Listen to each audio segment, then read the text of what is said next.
안녕하세요. 지병규 세무사입니다. 자, 오늘은 주택임대소득에 대해서 살펴보도록 하겠습니다. 책자는 87페이지입니다. 자, 주택임대소득은 양이 많아서 이번 시간하고 다음 시간 두 번으로 나눠서 설명드리겠습니다. 자, 주택임대소득은 개인이나 부동산 매매 개인사업자가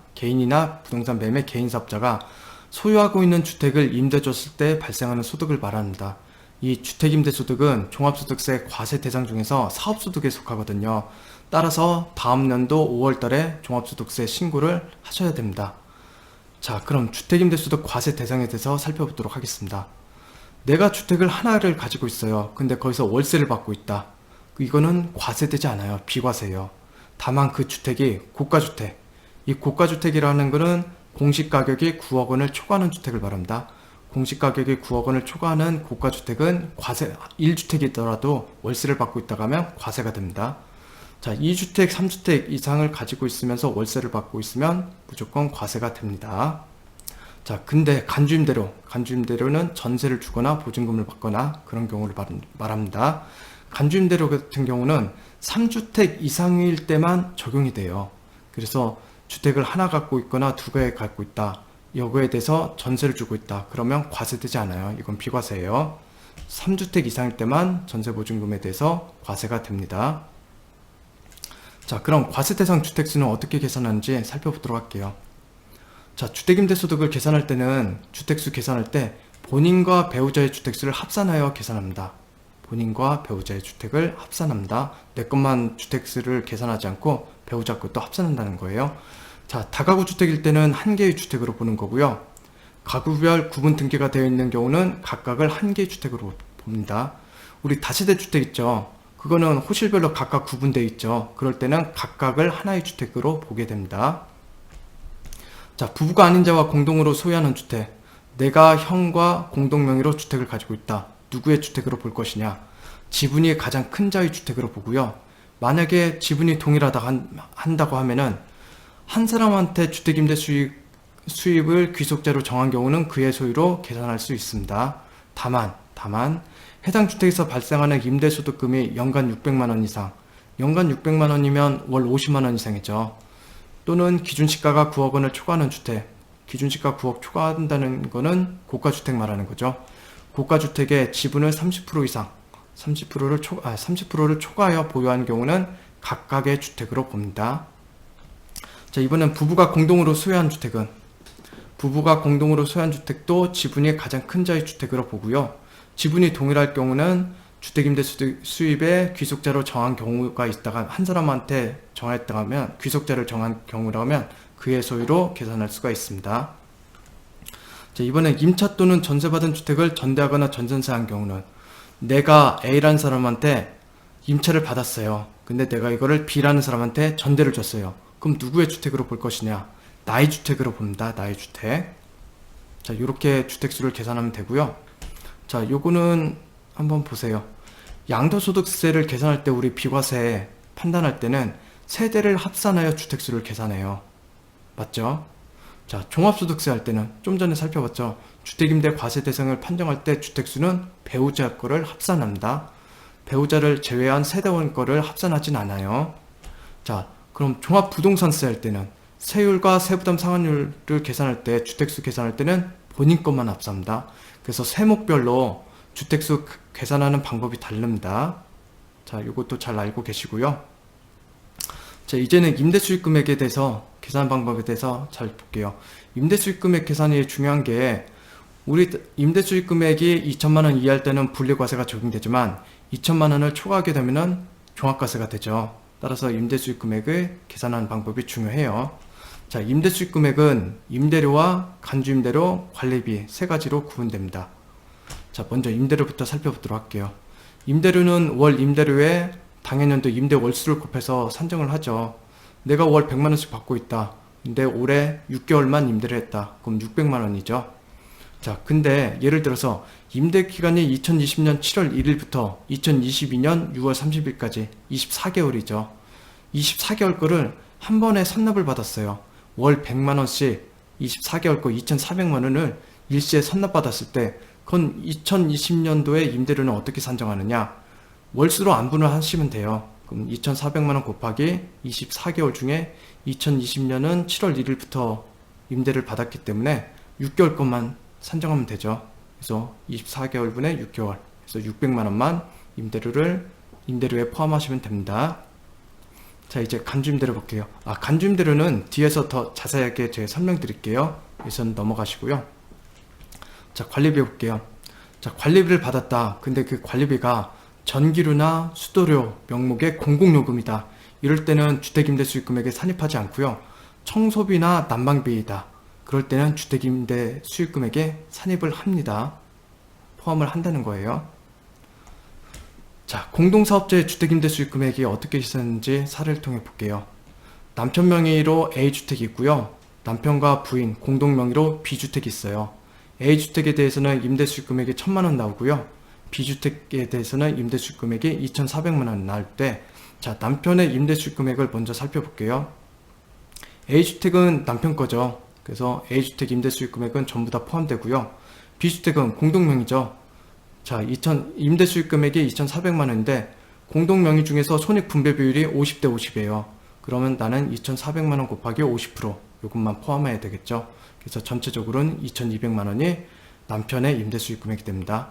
그럼 부인의 임대 수익금액은, 부인 거는 B가 공동명의로 돼 있으니까 그 2,400만원 곱하기 손익분배 비율 50%만 적용하면 되겠죠. 그러면 1,200만원만 부인의 임대 수익금액으로 적용하시면 됩니다. 자, 이제 간주임대료 볼게요. 자, 임대료하고 관리비는 계산하기 쉬워요. 근데 이 간주임대료가 좀 까다로워요. 자, 저하고 살펴보도록 할게요. 자, 간주임대료는 3주택 이상 소유자한테만 적용이 돼요. 근데 그 3주택 이상을 계산할 때 전용면적이 40제곱미터이면서 주택 공시가격이 2억 원이야. 이 두 가지 요건이 모두 충족할 경우에요. AND예요, AND. 그런 경우에 주택은 소형주택으로 봐가지고 주택수 산정할 때 제외가 돼요. 자, 그 제외하고서 3주택 이상이 돼야 되는 거고요. 3주택 이상이라고 모두 다 과세 대상이 아니고요. 보증금 합계액이 3억 원을 초과하는 경우에만 과세가 됩니다. 3억 원이 안 되는 경우는 과세하지 않아요. 자, 예를 들어 볼게요. ABC 주택이 있어요. ABC, 내 명의로 ABC 주택이 있는데 여기에 전용면적과 기준시가가 보시는 바와 같이 명시가 됐는데, 자, 주택수로 보시면 3주택이죠. 그러면 간주임대료를 계산할 것 같이 보이지만 이 A주택을 자세히 보시면 40제곱미터이고 기준시가가 1억 원이죠. 그러면은 소형주택에 해당하죠. 소형주택. 그럼 얘는 A주택은 주택수에서 빠져요. 그럼 A주택은 없는 걸로 보면은 나는 주택이 B주택과 C주택 두 개만 있죠. 자, 주택을 두 개 가지고 있어서 전세를 주고 있다. 그럴 경우에는 과세되지 않아요. 그래서 간주임대료를 계산할 필요가 없다는 거예요. 자, 내가 3주택 이상이고 보증금 합계가 3억 원을 초과한다. 그럴 때는 간주임대료를 계산하는데, 그럼 어떻게 계산하는지 살펴보도록 할게요. 자, 보증금 합계에서 3억 원을 빼요. 그럼 3억 원 초과분에 대해서만 계산한다는 거죠. 거기에서 적수, 이 적수는 임대일수라고 생각하시면 돼요. 임대일수를 곱하고요. 거기에서 60%를 곱해주고 곱하기 나누기 365 아니면 곱하기 365분의 1 이렇게 해주면 되고요. 정기예금 이자율, 현재는 정기예금 이자율이 1.8%입니다. 1.8%를 곱해주면 돼요. 자, 일반적으로 산식 보시면 해당 임대사업 부분 발생한 수입이자나 수입배당금, 할인료의 합계액이 있는데 요거는 일반적으로 발생하지가 않아요. 그래서 요거는 무시하셔도 될 것 같아요. 무시하시고요. 자, 단독명의 주택과 공동명의 주택이 각각 있어요. A주택은 4명이고요. B주택은 와이프와 다 공동명의 주택이에요.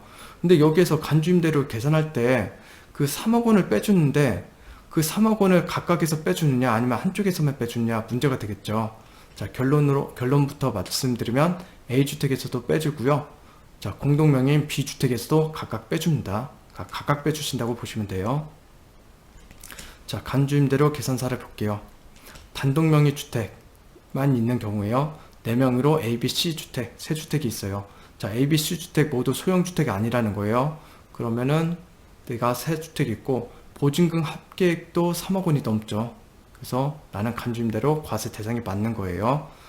자, 그러면은 여기 보증금 받는 게 3개 주택인데 그 3억 원은 어디에서 빼주느냐가 또 문제가 되겠죠. 3억 원을 빼주는 곳은 보증금 적수가 가장 큰 곳에서 빼줘요.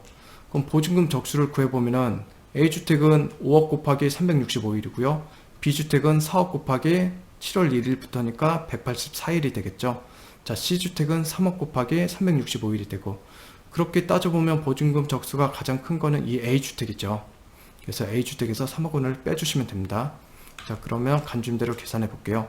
A주택 보면 5억 원 보증금이죠. 5억 원 마이너스 3억 원 여기서 빼주라는 거예요. 곱하기 임대일수 365일 곱하기 60% 나누기 365 곱하기 1.8% 정기예금 이자율 곱하시면 나오고요. B주택은 4억 원 마이너스 0이죠. 위에 A주택에서 3억 원을 빼줬기 때문에 여기에선 더 이상 빼줄 게 없는 거예요. 그래서 마이너스 0원이 되고요. 임대일수가 7월 1일부터니까 184일 곱하기 60% 나누기 365 곱하기 1.8% 이렇게 계산하시면 되고요. C주택은 3억 원 마이너스 0, 여기도 A주택에서 3억 원을 빼줬기 때문에 더 이상 빼줄 게 없죠. 자, 곱하기 365 곱하기 60% 나누기 365 곱하기 1.8% 이렇게 해서 계산하면 됩니다. 그럼 간주임대료는 A, B, C에서 계산한 것을 모두 합산하면 되겠죠. 자, 이번에는 단독명의 주택과 공동명의 주택이 혼합된 경우에요. 자, A주택 보시면은 갑과 을, 갑이 남편이라고 보시고요. 을이 아내라고 볼게요. 남편과 아내가 공동명의로 있는 A주택이 있고요. B주택은 남편 명의로 되어 있고요. C주택은 아내 명의로 되어 있어요. 자, 주택임대소득 계산할 때 주택수는 남편과 배우자, 남편과 아내의 주택수를 모두 합산한다겠죠. 그럼 A, B, C 모두 합산하면 3주택이고요. 보증금 합계가 3억 원을 초과하죠. 따라서 간주임대로 계산 대상이 되는 거예요. 자, 그러면은 A주택은 공동명의고 B주택은 남편명의, C주택은 아내명이에요. 그러면 객체가 다 다르죠. 이렇게 다를 때는 간주임대로 계산할 때 3억 원을 빼주잖아요. 그 빼주는 거는 각각에서 빼줄 수 있다는 거예요. 자, 그러면 A주택 볼게요. 보증금 5억 원이죠. 여기에서 3억 원을 빼줄 수 있다는 거고요. 5억 마이너스 3억 원 곱하기 임대기간의 365일 곱하기 60% 나누기 365 곱하기 정기예금 이자율 이렇게 해서 계산하면 되고요. 자, B주택은 남편 명이에요. 그럼 4억 원. B주택은 남편 명이 혼자 명이기 때문에 여기서도 3억 원을 빼줄 수 있다는 거예요. 그래서 4억 원 마이너스 3억 원 곱하기 임대기간 184일 곱하기 60% 나누기 365 곱하기 정기예금 이자율 이렇게 해서 계산하고요. C주택은 아내 명이죠. 또 다른 객체예요. 따라서 여기에서도 3억 원을 별도로 빼줄 수 있습니다. 3억 원 마이너스 3억 원 곱하기 365 곱하기 60% 나누기 365 곱하기 정기예금 이자율 이렇게 계산을 합니다. 자, 여기서 주의하실 게 각각에서 3억 원을 빼줄 수 있다는 거예요. 객체가 각각이 다르다면 3억 원을 각각 빼줄 수 있다는 겁니다. 자, 그럼 갑의 간주임대로만 계산해 보면은, 자, A는 공동명의죠. 그래서 공동으로 계산한 간주임대로 216만원 곱하기 손익분배 비율이 50%이니까 50%를 곱해주고요. 또 갑만 있는 거는 B주택이죠. 그럼 B주택 거 간주임대로 계산해서 더해주시면 되는 거죠. 자, 을의 간주임대로는 A주택이 공동으로 되어 있으니까 여기에 대해서 50% 가져오고요. 또 C주택에 대해서 계산했는데 이게 0원이죠. 0원이니까 보시는 바와 같이 계산하면 됩니다. 자, 이제 간주임대로 계산할 수 있겠죠. 자, 오늘은 간주임대로에 대해서 살펴보았고요. 다음 시간에 주택임대소득에 대해서 계속 살펴보도록 하겠습니다. 수고하셨습니다.